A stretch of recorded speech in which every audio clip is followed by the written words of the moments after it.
trophy loved in the ACC because the TV rights, the paper rights, the this, the that, like that's what helped that's what helped everybody, because you're getting put in all these marks across all these different states. I actually like where your theory's headed. I'm sure if we had this conversation, it would go much deeper. But when you say that, it's also teams that you know are going to be on, even to be viewed on the West Coast, because they're earlier in the day. They have the opportunity to be able to view these games, even if they're waiting for the West Coast games to come on. Whereas here on the East Coast, we almost feel like, we can catch the highlights. I'm not going to stay up for Arizona against UCLA.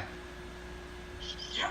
It's a fantastic point. You're absolutely right. Because Me too. the ACC, what they do is they put it to like noon, 3, and 7. So like the ACC will leave what's called a flex schedule. And like, if you suck, you're going to noon.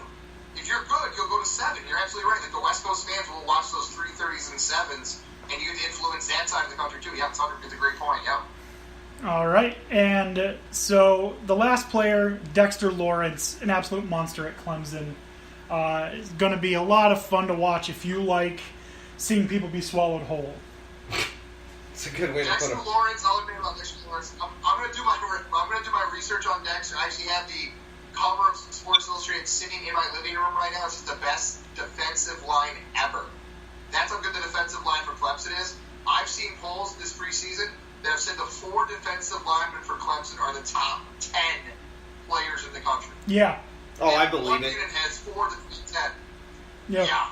Yeah, and I mean, I can already think of, other than those 4, 2 others. You've got to consider Oliver on there. You have to consider Baby Bosa. Of course. I mean, other than those 2, the 4 Clemson linemen, there's 4 more total? Yeah. For the top 10? That's insane.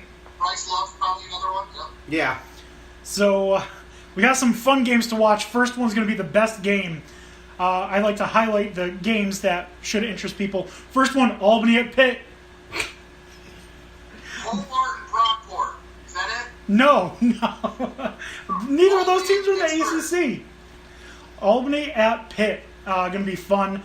Alabama decides not to schedule a cream puff, and they play Louisville. Yeah. Miami at LSU should be a good game. Duke at Northwestern, 2 teams that are pretty evenly matched. Virginia at Indiana, again, 2 pretty even teams. And then we get to see Will Grier fail at NC State. Oh, no, we should do that. Predictions, I said Virginia Tech over Clemson. What do you guys think it's going to be? It's so hard to go against Clemson. Yeah, I'm saying Clemson. Clemson. Okay. And I'm also I'll not go sure with you that on Virginia Tech is they are a a shoe-in surprise for... team. I'll ride with you guys on Virginia Tech. I want to see it happen. I want to see a shake-up. I get extremely tired, and I'm actually getting a little upset with the idea of constantly seeing the same teams. And I'm somebody that reaps the benefit of this as being a Buckeyes fan. I'm getting frustrated with constantly seeing the same teams in the argument for the national title. I would like something different. Who is this quarterback, Mitchell Vick? Who's going to lead them to the playoff? All right, guys, that ends our ACC talk. Guys, you are like the MVP of the show, but unfortunately, it's not enough to be the MVP.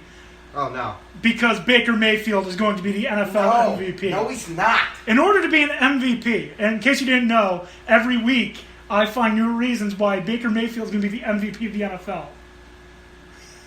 You're the worst. In 2018.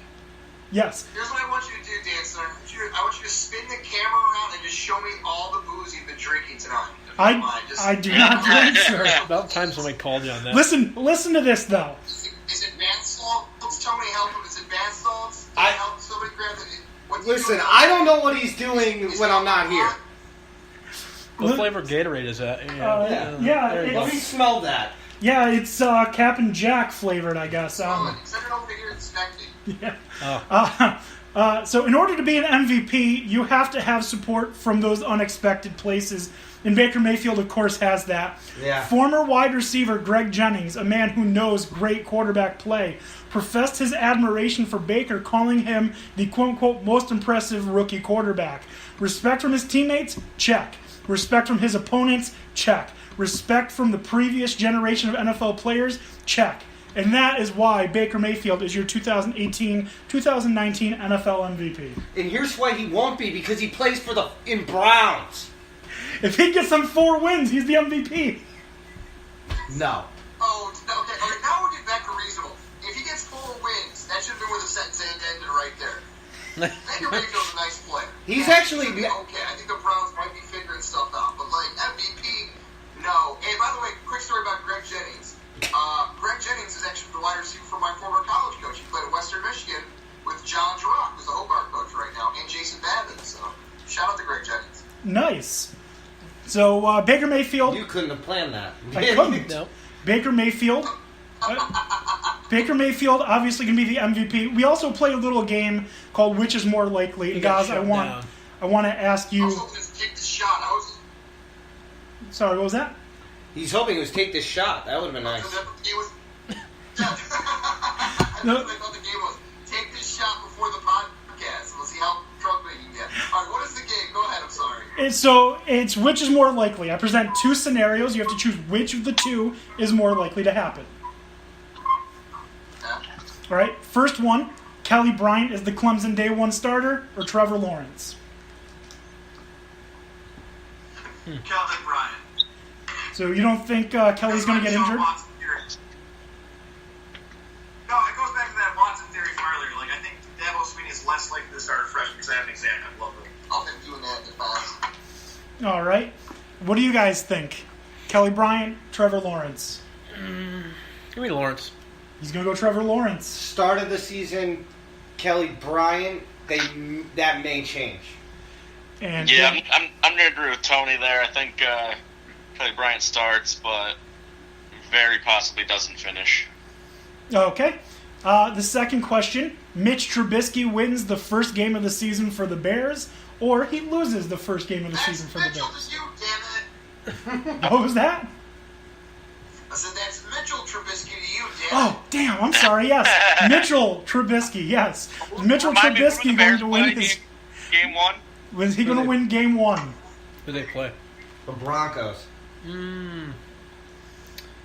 Is he really one of those people that's pompous enough to correct you on that? He's like one of those people who's like, oh, I don't go by Mike, it's Michael. He did that last year. Yes, Oh, I hate those type of people. and that's why I started calling him bitch. You're lucky if I remember your name if I haven't met you more than once and I just call you, hey, what's going on, man?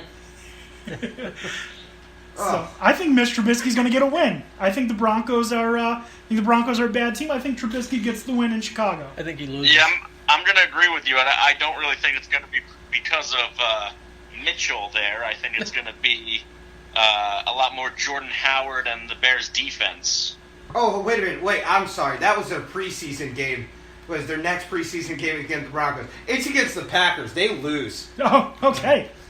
Yeah, Oh, wait, I thought we were talking game 1 regular season. we are. Yeah, We are. I was looking at the wrong game. That's my fault. It's against the Packers. Oh, they do not they're win. against the Packers? Yeah. You know what? Still, give me Trubisky and the Bears. Nope, I'm doing Packers. Give me Trubisky and the Bears to beat the What Packers. was the question again? I was too busy yelling at you about calling him Mitchell. Was it the Packers and the Bears? What was the question? I'm sorry. Yeah, will Trubisky win the first game of the season against the Packers, or will he lose? Where's the game? I'll say lose just because I don't know where the game is. Green Bay. It's in Green Bay. I don't trust that Green Bay defense. We're going to get to that in a few minutes. I think Trubisky and the Bears win. Yeah, what the hell? I'll second you on that one. All right. Trubisky gets the win. The next question. Miami finally wins the ACC, or is the laughingstock of the ACC? Which is more likely? I'm going to split the difference and say they're going to be a disappointment. That's not the game, Tony. Then they're more likely to win. There's plenty of other teams that could be the laughingstock. I agree. I agree. I just have to take shots at Miami. I don't know where your hate for Miami comes from. I get Michigan. I get us. I don't hate Ohio I State. think Miami could be decent this year and might even be a dark horse for the championship. So yeah, I'm gonna go with the championship more likely. Okay, BB, what about you? I'll say I'll basically be neutral. I don't think they'll be a laughingstock, but I don't think they'll win. You got to pick one of the two. Are they That's gonna- not the game. more likely to win the ACC or more likely to be the laughingstock? Okay, laughingstock. Oh, he thinks they're more likely to be the laughingstock. Wow. Oh. Hater. All right.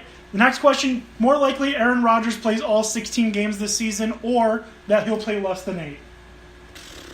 16 games. You think it's more likely that he plays 16? Yeah. I say all Yes, 16. I agree with that, but that's a very good question. I like that one. He gets injured every season, it seems. I don't think he'll play less than 8. No, I think it's more likely that he'll play less than 8. all right. That's tough. You put that in a really bad location. I don't like it. All right. What about you, Dan O'Shea? What do you think? I missed that one. What was the question? Aaron Rodgers more likely to play all 16 games or more likely to play less than 8? More likely to play 16. Okay. And then our final more likely, which is more likely? The Godfather has a great time on the show or that he never wants to return? Definitely never wants to return. Yeah, I don't think he'll want to come back. I think he had a great time. I think so too. All right. Tony. When will my check be arriving? I was told I was going to be paid for this podcast. Is that not true? You can reach out to Levesque. I'll pay in beers if you want. Is that a check you can afford him to cash? Not a problem. Tony, every week, has something that really pisses him off, and we let him voice his frustrations in what we call our Tony's I Can't rant. So, Tony, what's pissing you off this week? Goz is actually going to like this because I was actually thinking this, and then as I was driving home today, they were bringing this up. So I'm actually feeding off of some of the stuff you said. What I can't stand right now is the NBA stories that are going on right now. I don't give a crap about a letter that Carmelo Anthony wants to write to a city that he was in for like 9 months. I just couldn't care less about how he feels about how he was visiting in that city. Vice versa, I can't stand about the fact that Kawhi Leonard has the nerve to write a letter. Dude, you basically made excuses to not play in that city. You basically shit on them and demanded to leave, or you were going to throw a hissy fit and not play. But you got the nerve to thank them? And then furthermore, if you want to take it a step further with a story that has to do with the NBA, is this story about a announcer for the Clippers getting fired because he said something critical of the way that Kawhi Leonard handled himself. Kawhi Leonard has handled himself like a complete unprofessional and a jackass. This is the stories I have to deal with during the NBA offseason, and it's getting annoying. Was that Bruce Bowen? Yes. It's ridiculous. Like, you can't come up with anything better. I'd rather hear about what LeVar Ball is doing, and you know I don't want to hear about anything having to do with him. Tony, this is my favorite part of the entire show, when he just goes off on these rants. I love it. It's the best. And then... Tony, please call the Rant to Roger line. Please call the Rant to Roger line. I want you to have the entire line. Dude, that was epic, man. I love that. Oh, I've thought about it because I feel like every time I go into there, I'm going to just win that thing. All right. And Goz... Yes, absolutely, yes. The next thing we do, actually, I stole from you. So, I'm glad you're here. So you guys have your socially awkward media. We have our sports tweets of the week, where I just read my favorite sports tweets. So the first one, it's actually a twofer. First is Blake Bortles facts.